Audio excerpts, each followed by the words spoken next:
میں نے تو کہا لا الہ الا اللہ کے معنی تو سمجھو، سب کچھ سب سے کٹ کٹا کے اللہ کے پاس آ جاؤ۔ مصلی بہت چھوٹا ہوتا ہے لوگوں، سجدے کا نشان بہت چھوٹا ہے، ہمارا وجود بہت چھوٹا ہے، لیکن ہم نے ضرورتوں کی شاخیں اتنی نکال لی ہیں کہ مصلی کی تنگی اپنے سے کا سوچو، اور نماز کے اندر ہمارے فکر کے جو جنگل ہماری ذات کے درخت میں اگے ہوتے ہیں اس کو سوچو۔ لا الہ الا اللہ کہنا آسان تھوڑی ہے، ساری شاخیں کاٹ دو اور پھر اپنے آپ کو رب کے سامنے جھکا دو، اپنے آپ کو جھکاؤ اللہ کے سامنے اس حالت میں کہ سب سے کٹ کٹا جاؤ، ہر بات الہ کی نفی کر دو، سب کو بھول جاؤ، اس کے ہو جاؤ، اس کا حکم مانو۔ اگر لا الہ الا اللہ سچے دل سے کہہ لو تو نماز پڑھنا مشکل کیسے ہوگی؟ تم نے تو بہت سی چیزوں کو لے کے اللہ سے کچھ ایسا سودا کہ یا اللہ میں عاد ہو جاؤں مگر ٹائم نہیں مل رہا ہے، نماز پڑھنے میں کوئی حدیث میں دکان بھی ہے، کیا کروں، نوکری بھی ہے، مجھے اور بہت سے کام ہیں، آستانے پہ حضرت بی بی بیمار تعویذ دے دے، نماز پڑھی وہ شروع کر دوں گا میں، مگر ابھی تو تعویذ دے دو، ابھی تو میری بیوی ٹھیک ہو جائے، ابھی تو میری طبیعت ٹھیک ہو جائے، بیٹی کی شادی ہو جائے تو داڑھی رکھ لوں۔ استغفر اللہ، مسلمانوں تم کیا کر رہے ہو؟ کہاں جا رہے ہو؟ صرف کلمے کی طرف بلا رہا ہوں، لا الہ الا اللہ، چھوڑ دو سب کی فرما برداری، اللہ کے فرما بردار ہو جاؤ۔ اتنے کام لے کے خدا کے پاس سودا کری، میرا یہ کام ہو جائے تو میں یہ کروں گا، یہ کام ہو جائے تو یہ کروں گا، حج کروں گا، پہلے رشوت چھوٹ جائے مجھ سے تو حج کروں گا، ابھی نہیں کر سکتا۔ کیا کر رہے ہو؟ کم از کم بے نمازی تو نہ رہو، نماز کی فرصت نہیں ہے، معلوم اس کا کیا مطلب ہے؟ مطلب مجھے بہت سے کام ہے، یا اللہ معاف کرنا تیرے لیے ٹائم نہیں، میں پہلے ہی بہت مصروف ہوں۔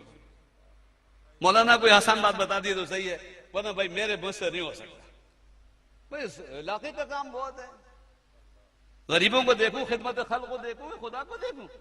استغفر اللہ، لا الہ الا اللہ، توبہ کرو۔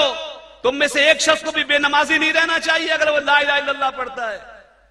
لا الہ، کوئی معبود نہیں ہے، کوئی عبادت کے لائق، کوئی پرستش کے لائق، کسی کا حکم نہیں ماننا، اللہ کا ماننا۔ حضور نے کوئی انقلاب اسی لیے تو نہیں پیدا کیا، شروع میں وہ جانتے تھے اللہ کو مان لیں گے تو سب کچھ ٹھیک ہو جائے گا، امیر غریب سے ڈرنے لگے گا، غلامی ختم نہ کی، تعلیم تو دیں، غلام اپنی جگہ، آقا اپنی جگہ، لیکن آقا کو غلام کا ناز بردار کیسے بناتے؟ رب کو مانا اور رب سے ڈرایا کہ دیکھو کل قیامت میں تم سے پوچھا جائے گا، خود کھانا نہ کھانا جب تک اپنے غلام کو نہ کھلا لینا۔ اولاد کو ماں باپ سے ڈرا دیا اللہ کے نام پر، اللہ کے نام پر۔ دیکھو ماں باپ راضی ہے تو رب راضی ہے، ماں کے قدموں کے نیچے جنت ہے، باپ کا مقام اپنے گھر میں ایسا ہے جیسے نبی امت کے درمیان ہے۔ اللہ نے حکم دیا بالوالدین احسانا، اللہ کو مانو، اللہ کو مانو، اللہ کو۔ اب جب ایک اللہ کو مان لو گے نا سارے حالات ٹھیک ہو جائیں گے۔ اولاد ڈر رہی ہے ماں باپ سے، اور ماں باپ آئے تو یہ نہیں کہا حضور نے دیکھو تمہارے بچوں کو ہم نے بہت ڈرا دیا ہے، تمہارے قدموں میں جھکا دیا، نہیں نہیں نہیں۔ ماں باپ آئے تو کہا دیکھو ایک اولاد کی ساری زندگی کا عمل ایک طرف، ساری زندگی کا عمل ایک طرف، اور ماں باپ سے اگر ایک سوال ہو جائے گا نا ہم نے تو بچے معصوم دیے تھے، تم نے کیا بنایا، تو کل قیامت میں کیا جواب دو گے؟ بچے کتنے معصوم ہوتے اور کتنے سال آپ کے پاس رہتے؟ دنیا کی کوئی مخلوق اپنے بچوں کو اتنے سال ساتھ نہیں رکھ پاتی۔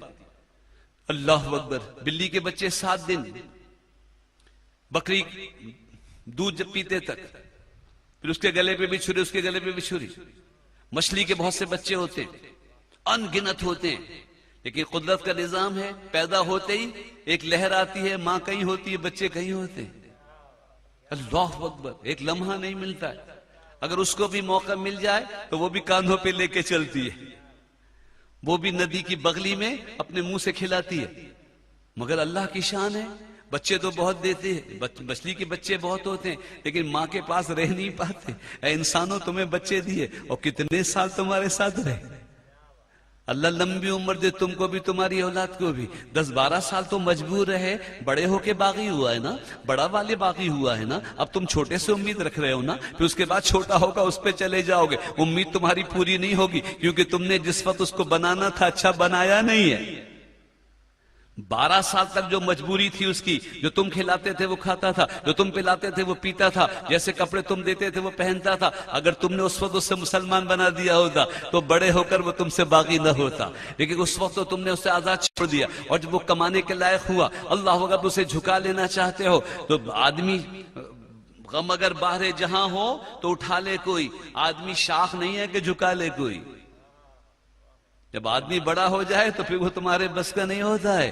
بچپن سے اس کا خیال کرنا. لا الہ الا اللہ قل هو اللہ احد. آپ فرما دیے پیارے حبیب اللہ ہی معبود ہے، اس کے سوا کوئی معبود نہیں ہے. اس کی ذات یکتا ہے، بے مثال ہے، بے جوڑ ہے. وہی وہ ہے، اول و آخر وہی ہے. اسی کے پاس سے آئے، اسی کے پاس جانا ہے، اسی کے پاس جانا ہے. چاہے تم غم محسوس کرو یا خوشی محسوس کرو، تم اگر سوچو تو یوں بھی خوش ہو سکتے ہو کہ اپنے پاس ہی تو بلاتا ہے، کسی اور کے پاس تو نہیں بھیجتا ہے. یہ تو نہیں کہتا ہے جو اچھے ہیں میرے پاس آ جائے، جو برے ہیں وہاں چلے جائیں. اچھے ہو کہ برے ہو، ان للہ و انا الیہ راجعون. اللہ نے فرمایا میرے ہی اور میری طرف ہی لوٹ کے آنے والے ہو، اسی کی طرف لوٹ کے آنے والے ہو. اللہ اکبر. جب پارٹنر ساتھ چھوڑے، جب بھائی تم سے اختلاف کرے، جب گھر پہ جھگڑا ہونے لگے اور بیوی بچے بچھڑ جائیں، کسی اور ملک میں چلے جاؤ، جدائیاں کتنی سمت و جہت سے انسان کے سامنے آ جاتی ہیں. آدمی بہت تنہا ہو جاتا ہے، بھیڑ میں رہ کر بھی تنہا ہو جاتا ہے، عمر رسیدہ ہو کے بھی تنہا ہو جاتا ہے. اولاد ہی نہیں منہ موڑتی ہے، بیوی بھی منہ موڑ لیتی ہے، اس کا رخ بچوں کی طرف ہو جاتا ہے. بوڑھا شوہر بڑی دشت تنہائی میں اللہ اکبر مارا پھرتا ہے، کوئی پوچھتا نہیں ہے. لیکن قل هو اللہ احد، ارے کس کی طرف دھیان کرتے ہو؟ بچپن میں ہو آسمان کی طرف نظر اٹھا لیا کرو، وہ وہی ہے جو کہ تھا اور وہی رہے گا، اور وہ تمہارا ہے، تم اس کے ہو. اللہ سے محبت کرو. میں اتنی جلدی وہ کیفیت منتقل نہیں کر سکتا ہوں نا، کیونکہ میں تو وہ بابا لوگوں کے قدم بوسی کرنے والا ہوں نا. مہینوں جانے کے بعد ایک بات ملی. دیکھو مخلوق سے امید مت رکھو، مایوسی ہوگی. خالق سے امید رکھو، کبھی مایوس نہیں ہوگی. گھنٹوں کی چپ کے بعد جملہ ملتا ہے نا. یا تو جلدی تحقیق کرنی ہے جانا ہے، جلدی تحقیق کرنی ہے جانا ہے، تو میں وہ کیفیت کیسے منتقل کروں، وہ یقین کیسے منتقل کروں؟ اے آسمان کے نیچے بیٹھنے والو، امیر و غریب ہو، زمین درمیان میں، زمین تمہارے پاؤں کے نیچے مختلف ہو سکتی ہے. زمین میں تمہیں تکلیف ہو نا، کبھی آسمان کی طرف نظر اٹھانا. آسمان کل بھی وہی تھا، آج بھی وہی ہے. آسمان عرش وہی ہے، وہ کل بھی وہی تھا، آج بھی وہی ہے. اللہ وہی ہے، اللہ وہی ہے. چاہے تو باہر کہو وہی ہے. اللہ اکبر، اللہ اکبر. کبھی اپنے اندر سوچو تو وہی ہے، وہی ہے، وہی ہے. قل هو اللہ احد. احد ہے، وہ احد ہے، وہ یکتا ہے، وہ بے جوڑ ہے، وہ بے مثال ہے، وہ اول و آخر، وہ ظاہر و باطن ہے. اللہ اللہ ہے، اللہ اللہ ہے. اللہ کو مان لو گے پھر تمہارا دل نہیں ٹوٹے گا. ساری مخلوق تمہارے آستانے پہ آنے لگے تو بھی اللہ والا مخلوق سے امید نہیں رکھتا ہے، اسی سے لو لگاتا ہے. اور جب تم کسی نیو کراچی کی گلی میں رہنے والے گمنام مسلمان مر جاؤ، چند لوگ جنازہ اٹھا کے دھکا دے کے گڑے میں آ جائیں، اور جب تمہیں دفنایا جا رہا لوگ گھڑی دیکھ رہے ہو، بہت گرمی تھی خامخواہ آ گئے، سوئم میں آ گئے، اس وقت تمہیں بہت افسوس ہوگا. لیکن نہیں افسوس ہوگا جانے والے کو نہ دیکھنا، اس کے دیدار کی تمنا کرنا، حضور کے دیدار کی تمنا کرنا. جس طرف تم جا رہے ہو قل هو اللہ احد کہنا آسان ہے، ماننا بڑا مشکل ہے. اپنے اپنے درجے پہ ماننا ہوتا ہے. عام مسلمانوں کا یہ عقیدہ ہی بہت کافی ہے، اللہ ایک ہے. لیکن اسی کے ڈیپ چلے جاؤ، اسی کی ڈیپتھ میں چلے جاؤ. آئیے آئیے ماشاءاللہ. چلیے حضرت منظور بھائی بھی آ گئے، اللہ کو منظور ہوا تو وہ بھی اپنے وقت پہ پڑھیں گے، ورنہ سلام پڑھیں گے. کل چھٹی تو نہیں ہے؟ کل چھٹی ہے. اللہ اکبر، اللہ اکبر. لیکن میری فلائٹ کا ٹائم، کچھ لوگ جا رہے ہیں نا تو میں سمجھا کہ کچھ صبح دفتر جانا ہوگا اس لیے جا رہے ہوں گے. اللہ کا ذکر ہو رہا ہے، کہاں جا رہے ہو؟ میں جی تازہ وضو بنانے جا رہے ہیں. آ جائیے آ جائیے، پہلے آج اندر سے وضو بنا لیں. وہ وضو بنا لے جو آنسوؤں سے بنتا ہے. اللہ اکبر، اللہ اکبر، اللہ اکبر. اپنے آپ سے مل لو یار، اپنے آپ سے مل یار. وہ نماز سے پہلے وضو ہے، نماز سے پہلے وضو ہے، اور وضو سے پہلے توبہ ہے. توبہ کے بغیر وضو کرو گے کچھ کام کا نہیں ہے. شریعت کے کام کا تو ہے لیکن تم کو اندر سے بدلے گا نہیں. وہ وضو جس میں ہاتھ دھونے سے ہاتھ کے گناہ معاف ہوتے ہیں، وہ وضو نہیں ہے جلدی میں آیا ہاتھ دھو لیا نماز کے لیے. نماز ہو جائے گی اس وضو سے، لیکن جب توبہ کر کے ہاتھ دھو گے تو ہاتھ کے گناہ بھی معاف ہو جائیں گے.